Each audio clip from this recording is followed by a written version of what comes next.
ধুসু animation এর পক্ষ থেকে আমাদের আজকের গল্পের নাম মারিয়ার ছোট্ট সাহায্য। একদিন মারিয়া স্কুল থেকে ফিরছিল। পথে দেখতে পেল এক বৃদ্ধ দাদু ভারী ব্যাগ নিয়ে হাঁটতে কষ্ট পাচ্ছেন।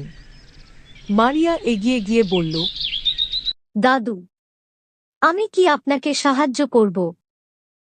দাদু হাসলেন আর বললেন, তুমি তো খুব দয়ালু মেয়ে। মারিয়া দাদুর ব্যাগটি নিয়ে তাকে বাড়ি পৌঁছে দিল। দাদু তাকে ধন্যবাদ জানিয়ে বললেন, ভালো কাজ করলে মন ভালো থাকে। মারিয়া খুশি হয়ে নিজের বাড়ি ফিরল।